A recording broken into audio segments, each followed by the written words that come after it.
Expressing hope, it's something we all do, right? We wish our friends well, we hope for good weather. It's a universal thing. But when you're learning a language like Japanese, even a simple idea like I hope can have a really interesting and important grammatical twist. So today, we're going to break down exactly how it works. So let's imagine a really common situation.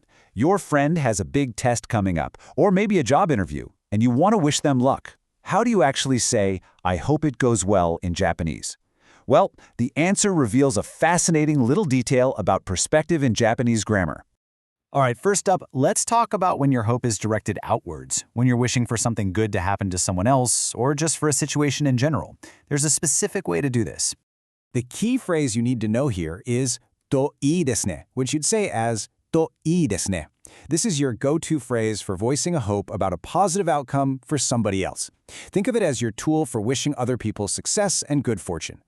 And the formula for this? It's actually super simple. You just take the short present tense form of a verb, like iku for to go, and then you add to ii desu ne right after it. That's the polite version. If you're talking with friends, you can just shorten it to the more casual to ii ne. So let's go back to our friend with the test. To wish them well, you'd say, あなたのテストがうまくいくといいですね.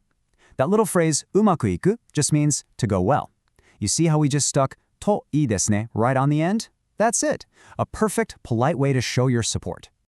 And this works even if you're talking about someone who isn't there, a third party. For example, say you're hoping your friend Taro gets into a good college. You could say, Taro wa ii daigaku ni hairu to ii ne. Here, we're using the casual to ii ne, which is perfect for an informal chat with a friend.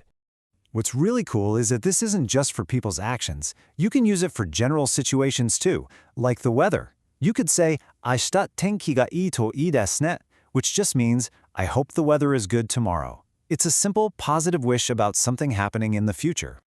Okay, so that's how you wish other people well. But what about when you're hoping for something for yourself? This is where that grammatical twist comes in. You need a different construction, and it involves a small but really crucial change. For your own personal hopes, the phrase you need is to iiんですか, pronounced to iiんですか. This version is directed inwards.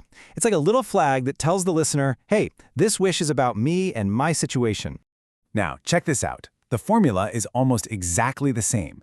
You take the verb's short form and add an ending. For polite situations, it's to iiんですが, and for casual talk, it's to iiんだけど.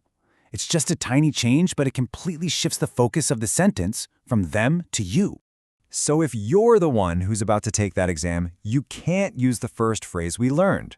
The correct way to say it would be, 私は試験が優しいといいんですが.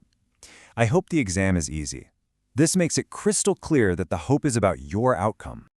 Here's a more casual example.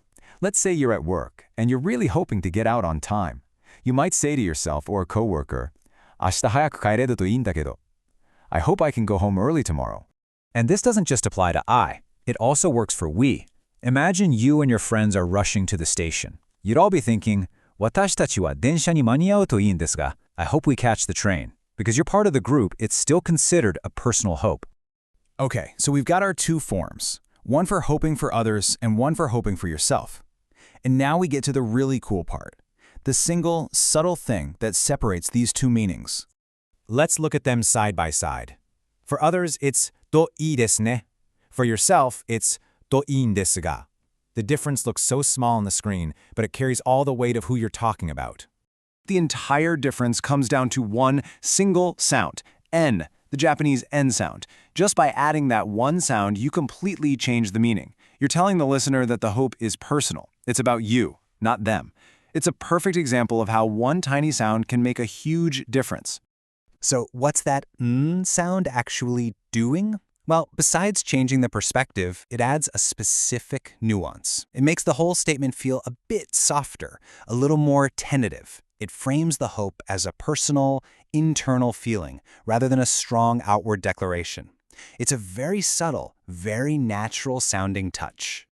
And there you have it. With just these two patterns, you can now clearly make the distinction between hoping for others and hoping for yourself. Let's do a quick recap of the core rules just to make sure it all sticks. So the main thing to remember is this. If you're hoping for someone else, you take the verb and add to ii desu ne. If you're hoping for yourself or your group, you add といいんですが. And the whole magic trick relies on that one little end sound, which marks the phrase as personal and softens it up. So that's our breakdown of how to express hope in Japanese. Getting this right really shows a deeper understanding of the language.